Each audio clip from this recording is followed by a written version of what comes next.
Saudara, informasi berikutnya, isu pengoplosan produk bahan bakar minyak jadi sorotan di tengah masyarakat. Agar tidak membuat kegaduhan, DPR meminta Pertamina menjelaskan kepada masyarakat terkait dugaan pengoplosan itu. Pihak Pertamina mengklaim tidak bisa mengubah RON dan hanya memiliki fasilitas untuk mengubah nilai dan warna. Isu pengoplosan Pertalite menjadi Pertamax milik PT Pertamina Patraniaga jadi perbincangan hangat. Komisi 12 DPR RI pun menyoroti isu pengoplosan bahan bakar minyak BBM dalam kasus dugaan korupsi Pertamina.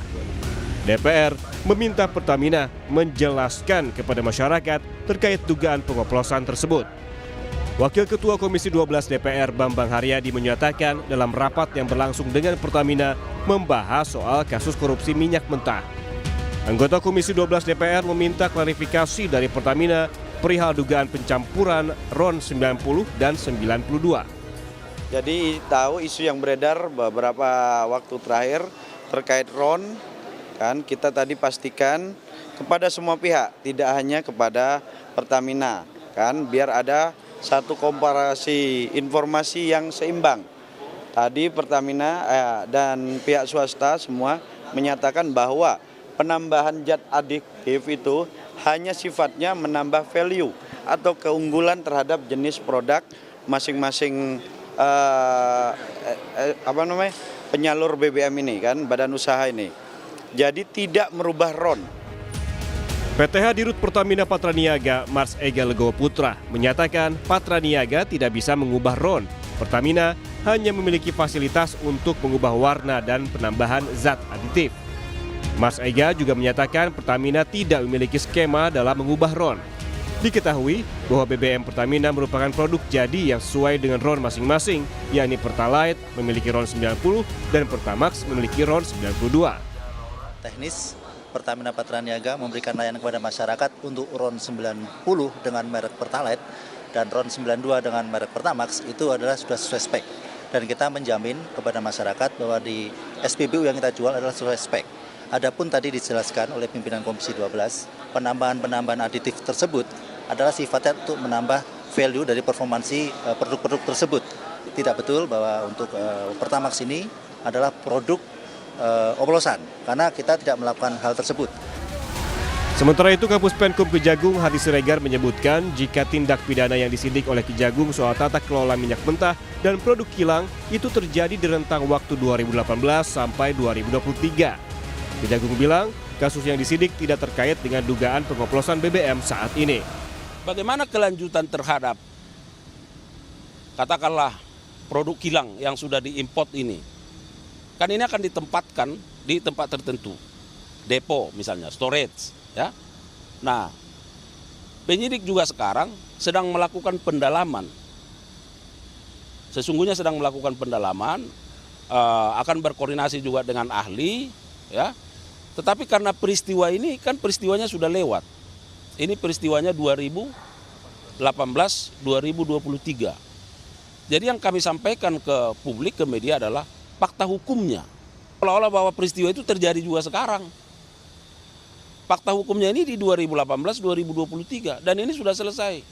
Minyak ini barang habis pakai.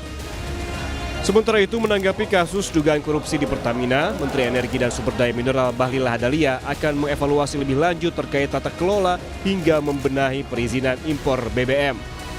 Bahlil bilang ia menghargai proses hukum yang sedang berjalan dan menghargai asas praduga tak bersalah terhadap kasus yang saat ini tengah diselidiki. Memang saya kan jujur katakan dari awal bahwa begitu saya masuk ke Kementerian SDM, saya melihat ini maka perlu adanya perbaikan penataan. Nah, makanya sekarang di izin impor kita terhadap BBM tidak 1 tahun sekaligus.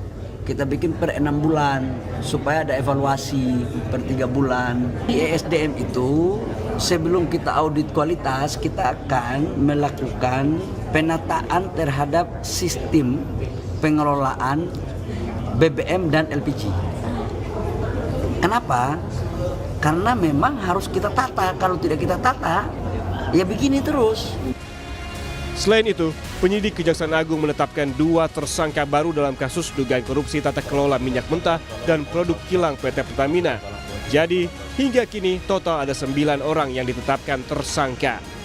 Sebelumnya, Jaksa Agung menyebutkan kerugian negara dalam korupsi Pertamina senilai 193,7 triliun rupiah untuk 1 tahun.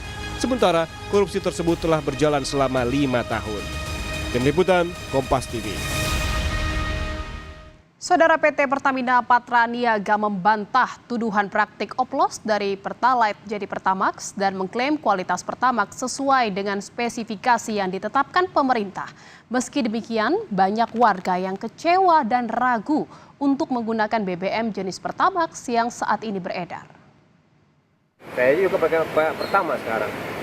Akhirnya abang ragu atau seperti apa sih bang pakai Pertamax bang jadinya bang? Otomatis kita agak meragukan lagi kan, semuanya kita pakai otomatis udah dioplos kan, itu nggak bagus berarti kan. Gitu. Apalagi kan itu kan oktannya kan lebih rendah kalau Pertalite dibandingin sama Pertamax. Kalau misalnya dipaksain pengoplosan gitu ya kurang baik lah nilainya, saya bilang gitu. Itu merugikan juga, merugikan rakyat, merugikan negara juga. Karena itu kan berhubungan langsung sama pengguna. Ya, kalau kayak kita kan ya disayangkan banget lah bang. Kita kan beli Pertamax kan untuk ngerawat mesin motor kendaraan kita juga kan. Cuman dengan keadaan seperti ini kita juga jadi ragu-ragu untuk beli Pertamax. Apalagi sekarang kita nggak tahu nih di semua SPBU Pertamax itu dia diproses atau gimana gitu. Mudah-mudahan kedepannya pemerintah kita melihatlah, respon lah akan masalah ini supaya menjadi lebih baik lagi ke depannya.